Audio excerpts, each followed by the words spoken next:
경영의 흐름을 읽는 가장 정확한 채널, 코리아 비즈니스 리뷰 팟캐스트입니다. 산업과 기업 그리고 사람을 잇는 이야기 지금 시작합니다. 오늘 코리아 비즈니스 리뷰에서는요. 테슬라 CEO죠. 일론 머스크의 정말 갑작스러운 신당 창당 소식을 좀 깊게 파볼까 합니다. 세계 최고 부자가 정치에 직접 뛰어든다. 이 사건이 과연 미국 산업 또 글로벌 시장에는 어떤 영향을 줄지 저희 코리아 비즈니스 리뷰 기사를 바탕으로 한번 핵심만 짚어보겠습니다. 네, 정말 뭐랄까 시장을 깜짝 놀라게 한 뉴스였죠. 지난 7월 5일에 머스크가 X, 그러니까 옛날 트위터죠. 거기 통해서 아메리카 당을 만들겠다고 딱 발표를 했어요. 그리고 바로 다음 날 미 연방선거위원회, FEC라고 하죠. 여기에 공식 등록까지 그냥 바로 해버렸습니다. 대표는 본인이 직접 맡고 회계 책임자는 테슬라 CFO, 바이브 하브 탄해자, 그 사람이 맡았더라고요. 정말 빠르죠. 아니 근데 얼마 전까지만 해도 트럼프 전 대통령의 거의 최대 후원자 아니었나요? 완전 극적인 반전인데요. 저희 코리아 비즈니스 리뷰 기사를 보니까 이둘 사이가 결정적으로 틀어진 게 트럼프 행정부의 그 하나의 크고 아름다운 법안이라는 것 때문이라고 분석하더라고요. 아, 맞아요. 그 빅 뷰티풀 빌이요. 머스크가 이 법안에 들어가는 막대한 예산을 두고 역겨운 괴물이다. 이렇게까지 말하면서 엄청나게 반대를 했죠. 예전에 정부 효율부 DOG라고 이름 붙였던가요? 그 수장을 자처하면서 정부 지출 줄여야 한다고 막 외쳤었잖아요. 그러니 받아들이기 힘들었을 겁니다. 아, 그랬군요. 트럼프 쪽에서도 가만히 있지 않았죠. 반격이 정말 거셌는데 기사 보면 테슬라나 스페이스X에 주는 정부 보조금 끊겠다. 계약 파기하겠다. 심지어 머스크 추방까지 검토하겠다. 막 이렇게 압박 수위를 높였어요. 와, 추방까지요? 네. 머스크도 발클해서 X에다가 내 도움이 없었으면 트럼프는 선거에서 졌을 거다. 아주 배은망덕하다. 이런 식으로 거칠게 받아치면서 뭐랄까 완전히 선을 그어버린 거죠. 네, 정말 돌이킬 수 없는 강을 건넌 느낌이네요. 근데 이런 머스크의 행보가 바로 오너리스크로 작용해서 테슬라 주가에는 직격탄이 되고 있는 것 같아요. 코리아 비즈니스 리뷰 기사에서도 다뤘지만 테슬라 주가가 올해 들어서만 벌써 40% 가까이 빠졌다고 하던데요. 네, 맞습니다. 40%면 엄청난 거죠. 특히 그 트럼프하고 갈등이 막 불거졌던 시기에는 하루에 5%에서 8%씩 폭락하는 모습도 보였고요. 이야, 투자자들은 정말 속이 타들어가겠네요. 그럼요. 투자자들 불안감이 진짜 심각한 수준입니다. 모건 스탠리가 테슬라 투자자들 대상으로 설문조사를 했었는데 응답자 85%가 머스크의 정치 활동이 회사에 부정적이다 이렇게 답했고요. 그중 40%는 매우 부정적이라고까지 평가했어요. 매우 부정적이에요? 네.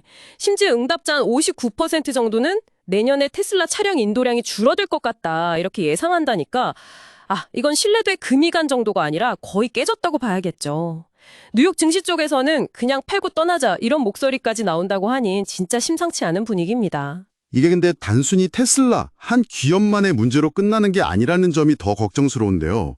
미국 자동차 산업 전체, 특히 전기차 정책 방향에 그야말로 안개가 자욱하게 낀 셈이잖아요. 트럼프 행정부가 전기차 의무화 없애겠다, IRA 혜택 줄이겠다 이러고 있는데 여기에 머스크라는 정말 예측 불가능한 변수가 또 튀어나온 거니까요. 그렇죠. 이미 올해 미국 IRA 세액공제 대상 차종도 배터리 요건 강화되고 이러면서 40개에서 25개로 확 줄었는데 앞으로 보조금 정책이 어떻게 될지 진짜 예측하기 어렵게 됐어요. 네, 맞아요. 그런데 또 코리아 비즈니스 리뷰 분석을 보면요. 이런 테슬라의 불안정함이 어떻게 보면 경쟁사들한테는 기회가 될 수도 있다. 이 점도 좀 봐야 해요. 아, 기회가 될 수 있다고요? 네. 예를 들어 포드나 GM 같은 미국 전통 강자들은 물론이고 특히 현대차 그룹한테는 이게 꽤 유리한 국면이 될 수 있다는 분석이 재밌더라고요. 현대차 그룹이요? 어째서죠? 현대차가 조지아의 전기차 전용 공장 이제 본격 가동 시작하면서 올해 IRA 보조금 대상에 포함됐잖아요.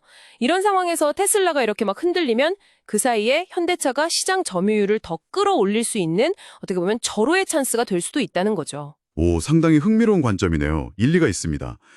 자동차 산업뿐만 아니라 그 AI 산업 쪽도 영향을 안 받을 수가 없겠는데요? 당연하죠. 머스크가 이끄는 AI 기업 XAI라고 있죠.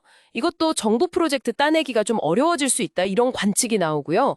또 그 뇌랑 컴퓨터 연결하는 뉴럴링크 있잖아요. 이것도 FDA 승인 같은 규제 절차에서 정치적인 입김 때문에 좀 힘들어질 수 있다? 이런 우려도 제기되고 있습니다. AI 안전성 규제 논의 같은 데서도 머스크 목소리가 예전 같지 않을 수 있겠네요. 그렇죠. 발언권이 약화될 가능성이 충분히 있죠. 그리고 이 파장은 미국 안에서만 머무는 게 아니라 전 세계로 퍼져나가고 있습니다. 중국의 BYD는 이미 작년 4분기에 판매량에서 테슬라를 앞질렀고요. 유럽에서도 약간 반 테슬라 정서 같은 게 생기면서 현지 기업들이 좀 치고 올라올 거다 이런 예상도 나오고 있어요. 글로벌 전기차 시장 판도가 생각보다 더 빠르게 바뀔 수도 있겠군요. 네, 글로벌 지각 변동이 가속화될 수 있다는 신호로 볼 수 있습니다. 바로 이 지점에서 우리 한국 기업들에게 어쩌면 전략적인 기회가 열릴 수 있다. 이 분석에 좀 주목해야 할 것 같습니다. 아까 말씀하신 현대차 그룹은 물론이고 배터리 쪽에서 삼성 SDI나 LG 에너지 솔루션 같은 기업들이 이미 미국 시장에서 기반을 잘 다져놓고 있잖아요. 맞습니다. 상당히 입지가 탄탄하죠. 그러니까 테슬라에서 시작된 이 불확실성이 좀 길어진다면 이를 우리 기업들이 미국 전기차나 배터리 시장에서 더 크게 성장할 기회를 잡을 수도 있다. 이런 분석에 힘이 실리고 있는 거죠. 네, 충분히 가능한 시나리오입니다. 물론 머스크의 이 아메리카당이 실제로 정치 무대에서 얼마나 힘을 발휘할지는 글쎄요, 아직은 좀 지켜봐야겠죠. 2026년 중간선거에서 상원 2~3석, 하원 8에서 10석 정도 얻어서 캐스팅 보트 역할을 하겠다 뭐 이런 야심찬 계획이긴 한데 아무래도 미국의 그 견고한 양당제 시스템이라던가 또 아직 구체적인 정책 노선 같은 것도 명확하지 않다는 현실적인 한계 때문에 좀 회의적으로 보는 시각도 많아요. 네, 그렇죠. 정치 실험의 성공 여부는 차치하더라도 머스크의 이번 행보 자체가 이미 미국 산업 정책 전반에 큰 파장을 일으키고 있는 건 분명해 보입니다. 전기차 보조금 문제부터 시작해서 AI 규제까지 이 첨단 산업의 미래를 둘러싼 불확실성이 커진 만큼 관련 기업들은 정말 발빠르게 상황을 분석하고 또 유연하게 전략을 수정해 나가는 게 그 어느 때보다 중요해진 시점이라고 할 수 있겠습니다. 감사합니다. 이상 코리아 비즈니스 리뷰 팟캐스트였습니다. 그리고 마지막으로 한 가지. 코리아 비즈니스 리뷰의 팟캐스트는 곧 유료 구독이 될 수도 있으니까요. 미리 구독을 눌러놓으신다면 계속 무료로 들으실 수 있겠죠? 그럼 다음 시간에도 깊이 있는 이야기로 찾아뵙겠습니다. 머스크의 정치 실험이 단순히 한 기업가의 야심을 넘어 기술 건물들이 국가 정책과 산업 지형을 직접 바꾸려 할 때 우리가 마주하게 될 새로운 게임의 규칙을 예고하는 것은 아닐까요?